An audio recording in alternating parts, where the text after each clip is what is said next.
नमस्कार दोस्तों। घन के पिछले वीडियो में मैंने आप लोगों को घन की सतह के बारे में बता दिया था, कोने के बारे में बता दिया था, किनारे के बारे में बता दिया था कि 6 सतह होती हैं, 8 कोने होते हैं और 12 किनारे होते हैं। उसके बाद में मैंने आप लोगों को एक बड़े घन को छोटे घन में काटना भी बता दिया था और वहां पे कुल छोटे घन बराबर n की क्यूब भी बता दिया था और उसमें बड़े घन की भुजा और छोटे घन की भुजा कैसे निकालेंगे, कुल छोटे घन कैसे निकालेंगे, वो सारी कहानी बता दी थी। आज जो अपने पास बात आती है दोस्तों, वो क्या, एक रंगीन घन को काटना हो। तो एक रंगीन घन को काटना हो तो किस प्रकार से उसको काटेंगे। तो दोस्तों रंगीन घन को अगर काटना हो तो सबसे पहला जो क्वेश्चन बनता है तो वो तो कुल छोटे घनों का बनता है। तो कुल छोटे घन की बात आए तो इसका मतलब कुल छोटे घन के लिए तो अपने पास फॉर्मूला वही एन की क्यूब है और एन के बारे में मैंने आप लोगों को बता ही दिया था कि एन बराबर क्या होता है, बड़े घन की भुजा बटे छोटे घन की भुजा बटे छोटे घन की भुजा। तो इसमें मैंने आप लोगों को बता दिया था कि कुल छोटे घन जो होते हैं वो एन की क्यूब होता है, एन बराबर मैंने बता दिया था बड़े घन की भुजा बटे छोटे घन की भुजा। लेकिन आगे इसमें जो क्वेश्चन बनता है कि अगर कुल रंगहीन घन पूछ लिया जाए, कुल रंगहीन, तो दोस्तों रंगीन नहीं है, ये रंगहीन है, कलरलेस है, न कि कलर्ड। तो रंगहीन घन पूछ लिया जाए तो रंगहीन घन के लिए अपने को क्या करना है, n-2 की क्यूब करना है। ये क्यों किया है वो मैं आपको एक्सप्लेन करूंगा। अगर तीसरा क्वेश्चन आए कि एक सतह रंगीन घन, तो एक सतह रंगीन घन की अगर बात आ जाए तो इसका मतलब एक सतह रंगीन घन की बात आ जाए तो वहां पे n-2 का स्क्वायर गुणा क्या करना है, 6 करना है। अगर दो सतह रंगीन घन की बात आ जाए,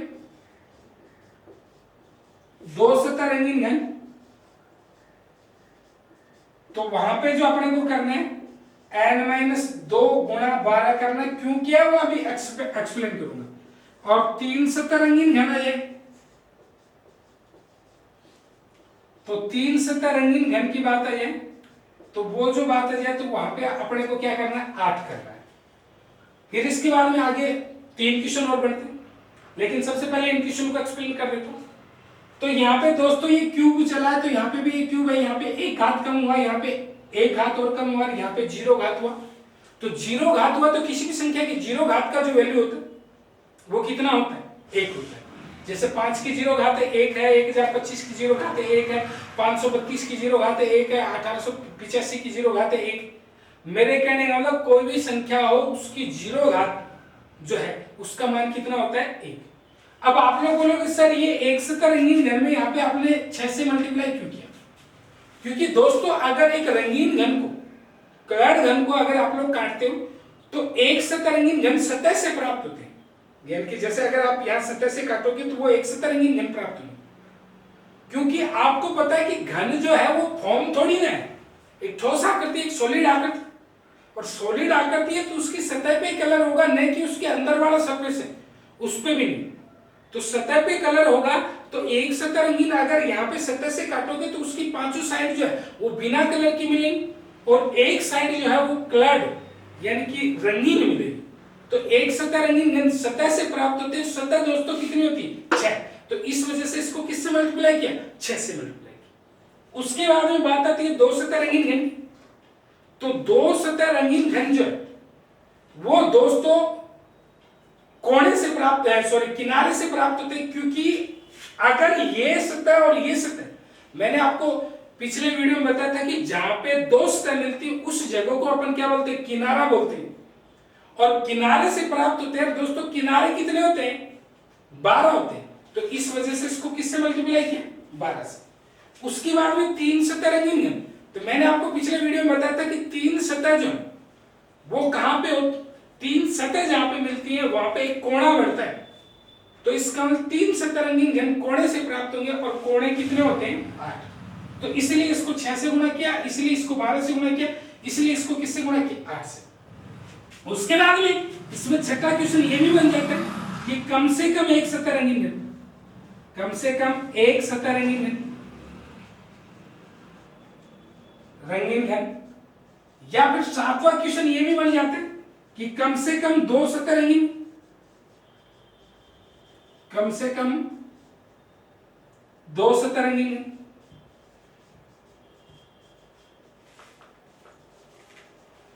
या फिर इसमें 8वां क्वेश्चन ये भी बन जाता है, कम से कम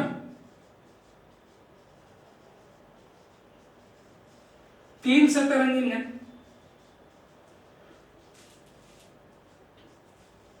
तो दोस्तों कम से कम अगर एक सतरंगीन घन की बात है तो कम से कम एक सतरंगीन घन का मतलब क्या हो गया कि अगर मेरे को आकर के कोई आदमी ये पूछे, और मेरे पास एक ही आदमी है, और आकर के ये पूछे कि कम से कम एक आदमी है सर आपके पास, तो मैं क्या बोलूंगा? यस बोलूंगा।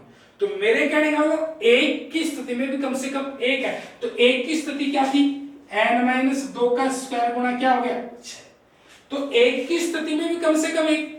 अगर मेरे पास 2 आदमी और फिर कोई आकर के ये पूछे कि सर आपके पास कम से कम एक आदमी है क्या, तो 2 आदमियों की स्थिति में भी कम से कम एक तो है।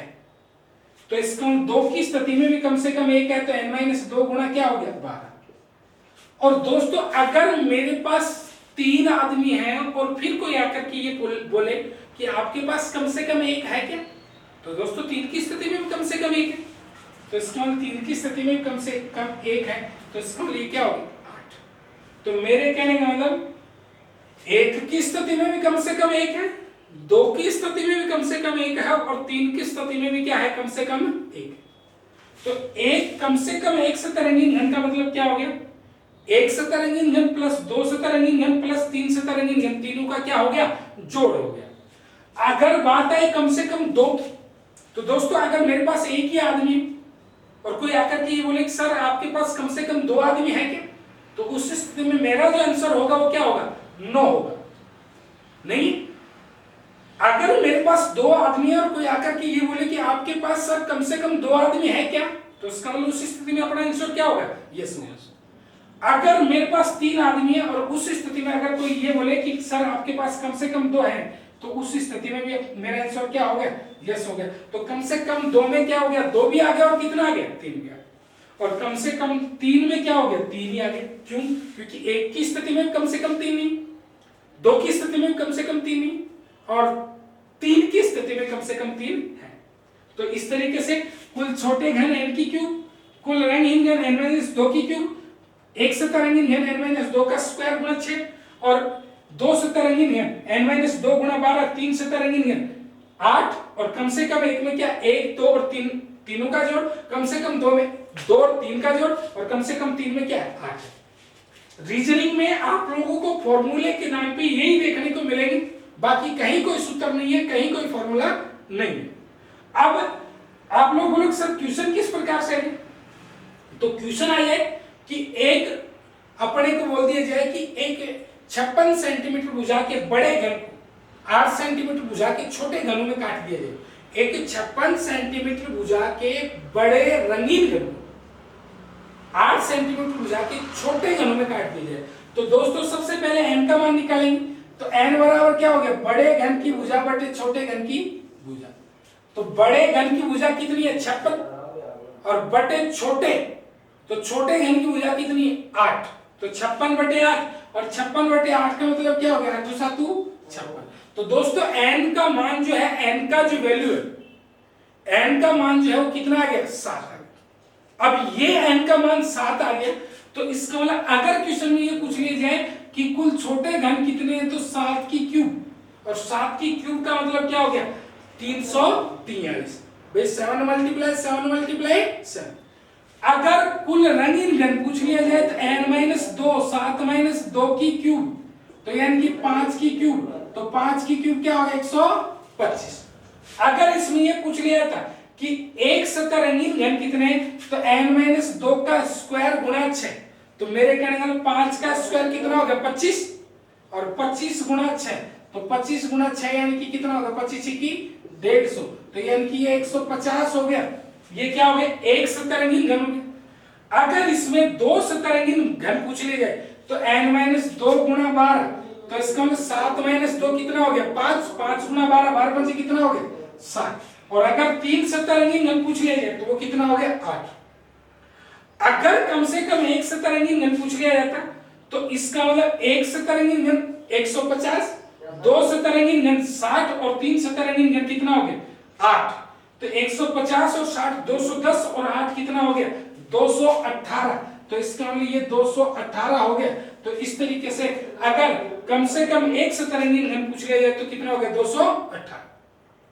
अगर कम से कम दो सतरंगीन घन पूछ लिया जाए तो वो कितना हो गया 68 हो गया, 68 हो गया, क्योंकि दो सतरंगीन घन और तीन सतरंगीन घन इन दोनों का जोड़ तो ये क्या हो गया 68 हो गया। अगर कम से कम तीन सतरंगीन घन पूछ लिया जाए तो वो कितना हो गया 8 हो गया। तो इस तरीके से यहाँ पे अपन ने n का मान निकाला और n का मान निकाल करके यहाँ पे मान फॉर्मूले में रख दिया। अब दोस्तों यहाँ पे कई बार क्वेश्चन आ जाते हैं और वो क्वेश्चन क्या आ जाते हैं कि भाई अगर अपने को ये बोल दिया जाए कि एक बड़े रंगीन घन छोटे घनों में काटने पर कुल 150 एक सतरंगीन घन प्राप्त होते हैं, तो दो सतरंगीन घन की भुजा क्या होगी का मान कितना होगा। तो दोस्तों एक सतरंगीन घन क्या होता है n-2 का स्क्वायर गुणा क्या होता है 6 और बराबर क्या होगा 150। भाई जो भी चीज दे रखी है अपने को क्या बोला गया है कि एक बड़े घन को छोटे घनों में काटने पर 150 एक सतरंगीन घन प्राप्त होते हैं। तो 150 एक सतरंगीन घन प्राप्त होते हैं, तो 150 एक सतरंगीन घन प्राप्त होते हैं, तो n-2 का स्क्वायर गुणा 6 बराबर 150। तो इसका मतलब यहाँ पे ये 25 की कितना हो गया 150 हो गया। तो n-2 का स्क्वायर गुणा बराबर क्या हो गया 25, तो n बराबर कितना हो गया 5, ये n-2 बराबर कितना हो गया 5 हो गया, तो n बराबर कितना हो गया 7 हो गया। तो n बराबर 7 हो गया दोस्तों, और n बराबर 7 हो गया तो अब n का मान तो आ ही गया। कुछ भी पूछ ले, कोई छोटा घन पूछ लिया जाए तो 7 की क्यूब 383। अगर एक सतरंगीन घन पूछ लिया जाए तो वो 150 है। दो सतरंगीन घन पूछ लिया जाए, अगर इस क्वेश्चन में ये पूछ लिया था कि दो सतरंगीन घन कितने, तो दो सतह के लिए क्या n-2 गुणा 12 और n-2 गुणा 12 तो यानी कि 7-2 कितना हो गया 5 और 5 गुणा 12 12 कितना हो गया 7। तो इस तरीके से अपन दो सतरंगीन घन भी निकाल सकते हैं। इसके बाद में दोस्तों इसमें रंगीन घन में अगर अलग अलग कलर हो, छह सतह पे अगर अलग अलग कलर हो, तो इसका मतलब अगर एक कलर के बारे में पूछा जाए कम से कम एक कलर, तो किन सतह कितनी होती है 6। तो इसका मतलब छह सतह पे अलग अलग कलर हो तो एक रंग की एक कलर की पूछी जाए तो उसके लिए n-2 का स्क्वायर गुणा क्या करना पड़ेगा 1, क्योंकि दोस्तों 6 कलर है। कितने कलर है 6, और 6 कलर है 6 ही सतह है, तो इसका प्रत्येक कलर की कितनी सतह पाती है 1। इसी तरीके से अगर अपने को दो सतरंगीन यानी कि दो रंग वाले कलर के बारे में पूछ लिया जाए तो वहां पे n-2 का स्क्वायर गुणा 1 करना है, क्योंकि 12 किनारे होते हैं और 6 रंग हैं, तो 12 किनारे होते हैं, तो 6 रंगों के अगर आप दो दो के पार्ट बनाते हो तो 12 ही जोड़े बनते हैं। तो 12 ही जोड़े बनते हैं, तो इसका प्रत्येक जोड़े के कितना पाती है 1, और 3 सतह वाले तो कितने हैं 8। ये तो 6 कलर है। अगर 3 कलर हो, 3 रंग, तो 3 रंग हो तो उस स्थिति में क्या है एक रंग वाला पूछा जाए तो उस स्थिति में क्या हो गया n-2 का स्क्वायर गुणा 2, ये एक रंग का पूछ लिया जाए। क्यों? क्योंकि एक रंग का पूछ लिया जाए तो n-2 का स्क्वायर गुणा 2, क्यों? क्योंकि 6 सतह है, 3 रंग है, तो प्रत्येक रंग की कितनी सतह पाती है 2। उसके बाद में अगर 2 रंग का पूछ लिया जाए तो 2 रंग का पूछ लिया जाए तो n-2 का स्क्वायर गुणा क्या करोगे 4। क्यों? क्योंकि अगर 3 रंग है, जैसे आप लोग देख रहे हो लाल हरा और नीला, तो यहाँ पे 2 के कितने जोड़े बनेंगे 3 जोड़े बनेंगे भाई, लाल का और हरे का, नीले का और लाल का और हरे का और नीले का, तो 3 जोड़े बनेंगे। तो इसका मतलब 12 किनारे होते हैं, तो प्रत्येक जोड़े के कितने किनारे पाते हैं 4। ठीक है। उसके बाद में 3 सतह रंगीन घन तो कितने 8। तो इस तरीके से मेरे कहने का मतलब अलग अलग रंग से रंग दिया जाए, खाली छोड़ दिया जाए तो उस स्थिति में खाली की स्थिति में देख लें। तो इस तरीके से बड़े रंगीन घन को छोटे घनों में काट सकते हैं। जिस भी क्वेश्चन में आपको दिक्कत रहे नीचे कमेंट बॉक्स में क्वेश्चन डालें, उसका आंसर आपको तुरंत मिलेगा। और अगर वीडियो आपको अच्छा लगे, वीडियो पसंद आए तो नीचे कमेंट में लाइक करें, शेयर करें, सब्सक्राइब करें। धन्यवाद।